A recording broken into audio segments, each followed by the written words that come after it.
I got so much motherfucking design on right now. Break it down, bring it back, make it clap. I got 3 old thoughts, new block, where that thing. Bitches on my line, and you know they come straight. Hold up, what it not, 45, scope it cash like whoa. How you fucking with these hoes up? Assalamualaikum warahmatullahi wabarakatuh. Halo teman-teman, perkenalkan aku Ren Sitiara Amelia, mahasiswa jurusan Psikologi Universitas Islam Negeri Raden Fata Palembang. Nah, di sini aku bakal ngebahas hubungan antara intelijensi dan emosi dengan belajar. Nah, yang bakal aku bahas itu pengertian intelijensi, pengertian emosi, dan dampaknya pada belajar. Nah, tujuan aku membuat video ini adalah untuk memenuhi tugas mata kuliah Psikologi Pendidikan yang diampu oleh Bapak Muhammad Uyun MSI. Selain itu, aku juga ngebuat video ini buat menambah wawasan kalian nih, apa sih hubungan antara intelijensi, emosi dengan belajar.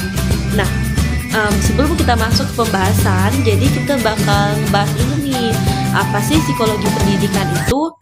Nah, menurut Barlow, psikologi pendidikan adalah disiplin pengetahuan menggunakan riset psikologis yang menyediakan serangkaian sumber-sumber untuk membantu melaksanakan tugas-tugasnya dalam proses pembelajaran secara efektif. Nah, jadi psikologi pendidikan ini merupakan disiplin ilmu teman-teman yang menggabungkan dua bidang, yaitu psikologi dan pendidikan. Jadi, psikologi pendidikan ini adalah studi ilmiah untuk memahami, memprediksi, dan mengarahkan perilaku siswa bagi usaha pencapaian tujuan pendidikan dan pembelajaran di sekolah. Jadi gitu teman-teman, psikologi pendidikan itu. Oke, sekarang kita bakal membahas hubungan antara intelijensi, emosi, dengan belajar. Nah, sebelum masuk ke pembahasan itu, kita harus tahu dulu nih, apa sih intelijensi itu? Nah, intelijensi itu menurut Howard Gardner ya teman-teman, adalah serangkaian kemampuan seseorang dalam memecahkan masalah di kehidupan sehari-harinya. Nah, saat beliau memecahkan masalah ini, otomatis beliau ini mendapatkan pengalaman-pengalaman baru teman-teman. Nah, pengalaman baru ini bakal diimplementasikan dalam kehidupannya sehari-hari untuk memecahkan masalah yang lebih rumit dan yang baru lagi gitu. Nah, menurut Howard Gardner sendiri, kecerdasan itu tidak dipatok dari seberapa bisa dia belajar matematika. Nah, jadi dalam persepsi orang awam sendiri, seseorang itu dikatakan cerdas jika mereka bisa menguasai matematika secara baik. Iya enggak? Nah, itu adalah stereotip yang sedang berkembang di masyarakat awam sekarang ini. Nah, jadi menurut Howard Gardner sendiri, kecerdasan itu tidak bisa dipandang gitu. Jadi beliau ini mengemukakan ada 9 kecerdasan yang dimiliki oleh siswa atau oleh individu. 9 kecerdasan ini sering disebut sebagai multiple intelligence. Kita bahas sedikit ya teman-teman, 9 kecerdasan menurut Howard Gardner ini. Yang pertama itu ada kecerdasan linguistik. Mereka yang cerdas secara linguistik ini adalah mereka yang mampu menggunakan kata-katanya secara efektif itu, atau mereka ini bisa menggunakan bahasa atau kata-kata secara baik. Nah, yang kedua itu ada kecerdasan namanya matematika logis. Nah, ini adalah kecerdasan jika seseorang ini mampu mengelola bilangan. Nah, kayak contohnya itu si Jerome kan, beliau itu sangat pintar sekali dalam matematika. Kalian udah pada tahu belum si Jerome itu? Beliau itu sangat pintar banget loh dalam matematika. Yang ketiga itu ada kecerdasan spasial, ruang atau visual. Nah, kecerdasan ini adalah kecerdasan yang sering dimiliki oleh pelukis. Jadi contohnya itu kayak ada nih seorang pelukis yang melihat pemandangan, terus dia ini diimplementasikan dalam sebuah karya, yaitu lukisan. Nah, mereka itu bisa dikatakan cerdas secara visual gitu. Yang keempat itu kecerdasan kinestik badani. beliau yang cerdas secara kinestik badani ini adalah mereka itu menggunakan tubuh mereka atau gerak tubuh mereka untuk mengungkapkan perasaan yang sedang mereka rasakan gitu. Kecerdasan secara kinestik badani ini itu sering melibatkan gerakan-gerakan tubuh kayak seorang atlet, penari. Nah, mereka itu bisa dikatakan cerdas, teman-teman. Nah, yang selanjutnya itu ada kecerdasan musikal. Nah, kecerdasan ini itu sering dimiliki oleh musisi-musisi. Kayak mereka itu sangat peka sekali terhadap musik atau suara-suara atau not-not. Kayak mereka ini mendengar suara beras dikocok aja bisa dijadikan sebagai alunan nada gitu. Nah, mereka ini bisa dikatakan cerdas secara musikal. Yang keenam itu ada kecerdasan interpersonal. Nah, kecerdasan interpersonal ini biasanya kecerdasan yang dimiliki oleh seorang pemimpin, teman-teman. Nah, kalian pasti sudah kebayangkan gimana itu pemimpin cerdasnya itu gimana, kayak mereka itu bisa adil gitu, bisa peka terhadap anggota-anggotanya. Nah, ketujuh itu ada kecerdasan intrapersonal. Nah, mereka yang cerdas secara intrapersonal ini, mereka itu sudah mengerti itu akan dirinya sendiri. Mereka inginnya apa, atau mereka yang cerdas secara intrapersonal ini bisa dikatakan mereka ini self love gitu, mencintai dirinya sendiri, tahu akan kekurangan dan kelebihan pada dirinya sendiri gitu. Nah, yang kedelapan itu ada kecerdasan naturalis. Kecerdasan naturalis ini adalah mereka yang sangat mencintai alam sekali atau sangat mencintai hewan-hewan gitu. Kecerdasan naturalis ini adalah contohnya itu kayak petani. Cerdas secara naturalis ini, mereka itu bisa mengelompokkan sesuatu itu dengan mudah yang tidak dimiliki oleh orang awam gitu. Kayak mereka itu bisa mengetahui jenis kelamin dari hewan apa, padahal kita secara orang awam kan nggak tahu jenis kelamin dari hewan-hewan itu apa. Nah, mereka yang cerdas secara naturalis ini, mereka itu bisa gitu membedakan apa yang kita itu orang awam itu nggak bisa. Nah, yang kesembilan itu ada kecerdasan eksistensial. Nah, mereka yang cerdas secara eksistensial ini, mereka ini menempatkan diri dalam hubungan dengan jangkauan yang terjauh. Jadi mereka yang cerdas secara eksistensial ini tuh berkaitan dengan moral sama spiritualnya mereka gitu. Mereka itu tahu apa tujuan mereka hidup di dunia ini, dan mereka itu biasanya lebih dekat dengan Sang Pencipta atau kepada Tuhan. Nah, dalam dunia psikologi sendiri, intelijensi ini dapat diukur dengan yang namanya itu tes intelijensi. Nah, pada tes intelijensi ini bisa mengukur tinggi rendahnya tingkat kecerdasan seseorang. Nah, hasil tes intelijensi ini dinyatakan dalam bentuk rasio atau quotient. Namakan itu sebagai IQ atau intelligence quotient. Nah, oke teman-teman, kalian udah pada tahu kan intelijensi itu apa dan bagaimana cara mengukur tingkat kecerdasan dan macam-macam kecerdasan. Nah, kalian termasuk salah satu di 9 kecerdasan yang dikemukakan oleh Howard Gardner nggak nih? Dan kalian udah pernah belum sih tes intelijensi? Komen di bawah ya. Pembahasan yang kedua itu ada emosi. Nah, apa sih emosi? Pasti pas dengar kata emosi, kalian itu bakal berpikir emosi itu marah. Nah, ini tuh berkembang di masyarakat awam. Kayak dulu nih sebelum aku belajar ini juga aku mempersepsikan bahwasanya emosi ini adalah marah.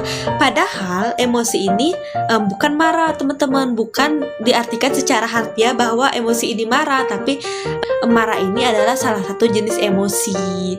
Nah, kalian udah pada tahu belum sih itu? Nah, dalam perspektif psikologi sendiri, emosi ini adalah pola reaksi yang kompleks yang seringkali melibatkan elemen pengalaman, perilaku, fisiologis. Nah, yang sering digunakan seseorang dalam menangani masalah atau peristiwa penting secara pribadi yang dialaminya.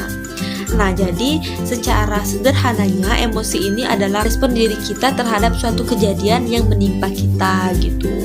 Kayak misal nih, contohnya kita itu lagi nggak nyaman sama seseorang karena seseorang itu membuat kita jadi apa yang nggak suka gitu. Terus kita meluapkan emosi kita dengan marah. Nah, marah ini salah satu jenis emosi negatif, teman-teman. Nah, ada lagi tuh namanya emosi positif.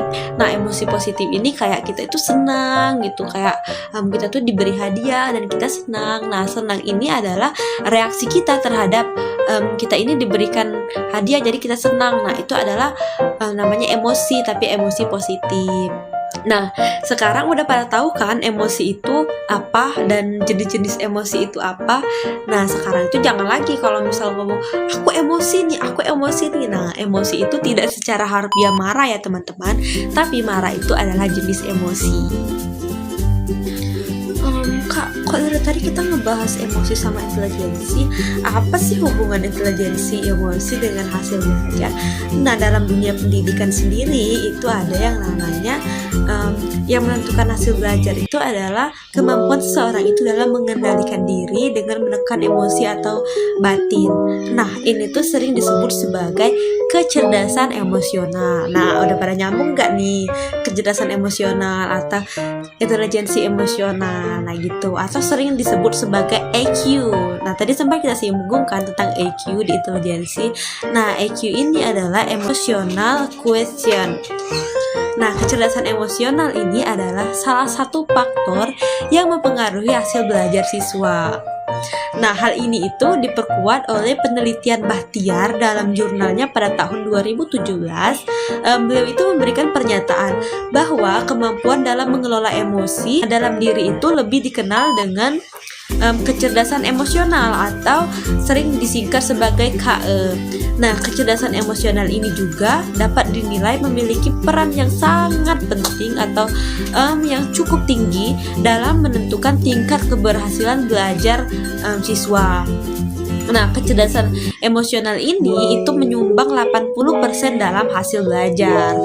Ini menurut penelitian dari Bahtiar tadi. Nah, kecerdasan emosional ini adalah salah satu aspek psikis manusia yang sangat penting untuk dikembangkan, teman-teman. Nah, pentingnya kecerdasan emosional ini itu dapat menunjang hasil belajar peserta didik. Maka dari itu, setiap guru harus memahami tentang kecerdasan emosional supaya mampu untuk mengembangkan kecerdasan emosional peserta didik itu. Nah, jadi sebelum kita memahami emosional peserta didik, kita itu harus tahu dulu bagaimana kecerdasan emosional kita, rendah atau tingginya kecerdasan emosional kita, baru kita itu bisa memahami tentang kecerdasan emosional peserta didik. Nah, ini juga dapat mengetahui hasil belajar anak tadi dari kita itu mengetahui kecerdasan emosional anak tersebut. Nah, hal ini bisa menjadi modal yang sangat besar bagi meraih hasil belajar dengan mendapatkan SPIASI tinggi, baik itu akademik maupun di non-akademik. Nah, kecerdasan emosional ini suatu kecerdasan sosial yang berkaitan dengan kemampuan dalam memantau tingkat emosi pada diri individu. Nah, udah pada tahu kan kecerdasan emosional ini sangat-sangat berpengaruh kepada hasil belajar dari individu. Nah, apa saja sih faktor-faktor yang mempengaruhi kecerdasan emosional? Faktor yang pertama itu ada faktor kematangan. Nah, perkembangan intelektual ini menghasilkan kemampuan untuk memahami makna yang sebelumnya tidak mengerti. Nah, memperhatikan satu rangsangan dalam jangka yang cukup lama dan memutuskan ketegangan suatu emosi pada subjek. Nah, maksudnya di sini faktor kematangan itu ialah dia itu sudah siap untuk menghasilkan kemampuan yang sebelumnya itu belum dipahami. Nah, yang kedua itu ada faktor belajar. Nah, faktor belajar ini merupakan faktor yang lebih mudah dikendalikan. Dengan pengendalian pola belajar melalui lingkungan, seseorang ini akan mudah membina pola emosinya yang positif dan menghilangkan pada emosi yang negatif sebelum berkembang menjadi kebiasaan yang tertanam kuat. Jadi pada faktor belajar ini mereka itu mengembangkan pola kontrol gitu, pengendalian pada emosi positif dengan emosi negatif. Jadi pengembangan emosi positifnya itu lebih dijadikan kebiasaan gitu atau habit. Nah, jadi kecerdasan emosional ini sangat-sangat penting dalam menentukan hasil belajar individu. Kenapa? Kecerdasan emosional ini adalah pengendalian emosi positif yang ada pada dirinya. Jadi, jika seseorang itu cerdas secara emosi, hasil belajarnya itu bisa sangat-sangat baik karena mereka yang memiliki kemampuan atau kecerdasan emosional ini sangat baik dalam mengendalikan dirinya, baik itu mengendalikan emosi positif maupun emosi negatif yang sedang ia hadapi. Gitu teman-teman. Oke teman-teman, itu dia hubungan antara emosi, intelijensi dengan belajar. Nah, masih ingat kan itu ada yang namanya kecerdasan emosional itu sangat sekali menentukan hasil belajar dari individu. Oke, mungkin itu saja pembahasan yang dapat saya sampaikan pada hari ini. Semoga pembahasan saya tadi bisa menambah wawasan dan pengetahuan teman-teman sekalian. Nah, apabila salah kata saya mohon maaf, kepada Allah saya mohon ampun. Wabillahi taufiq wal hidayah. Wassalamualaikum warahmatullahi wabarakatuh. See you teman-teman.